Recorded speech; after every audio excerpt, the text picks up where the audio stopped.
Marcos, chapitre 16. Et lorsque le Shabbat fut passé, Myriam Magdeleine, Myriam, mère de Yaakov, et Shélomith achetèrent des aromates pour venir oindre le corps. Et très tôt le matin, un Shabbat, elles viennent au sépulcre comme le soleil venait de se lever. Et elles se disaient entre elles, « Qui nous roulera la pierre de l'entrée du sépulcre ?» Et levant les yeux, elles voient que la pierre, qui était très grande, avait été roulée. Et elles entrèrent dans le sépulcre. Elles virent un jeune homme assis à droite, vêtu d'une robe blanche, et elles furent terrifiées. Mais il leur dit, « Ne soyez pas terrifiés.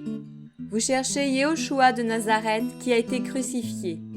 Il est ressuscité, il n'est pas ici. Voici le lieu où on l'avait mis. Mais allez et dites à ses disciples et à Pétros qu'il vous précède en Galilée. C'est là que vous le verrez, comme il vous l'a dit. » Et sortant rapidement du sépulcre, elles s'enfuirent car la peur et le trouble les avaient saisies.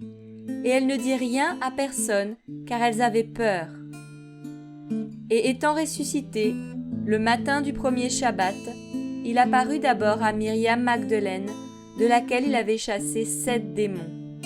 Celle-ci, s'en étant allée, porta la nouvelle à ceux qui avaient été avec lui et qui étaient dans le deuil et pleuraient.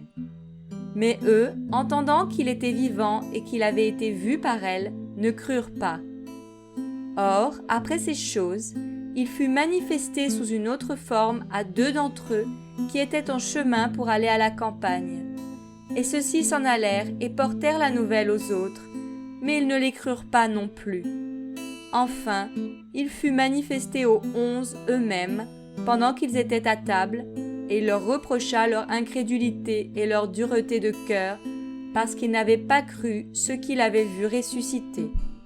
Et il leur dit, « Allez dans le monde entier et prêchez l'Évangile à toute créature. Celui qui croira et qui sera baptisé sera sauvé, mais celui qui ne croira pas sera condamné. Et voici les signes qui suivront de près ceux qui auront cru. Ils chasseront les démons en mon nom, ils parleront de nouvelles langues, ils prendront dans leurs mains les serpents, et s'ils boivent quelque chose de mortel, elle ne leur fera pas de mal. Ils imposeront les mains aux malades, et ils seront guéris. » Après leur avoir parlé, le Seigneur fut enlevé au ciel, et s'assit en effet à la droite d'Élohim. Et ceux qui étaient partis prêchèrent partout, le Seigneur travaillant avec eux et confirmant la parole par les signes qui l'accompagnaient.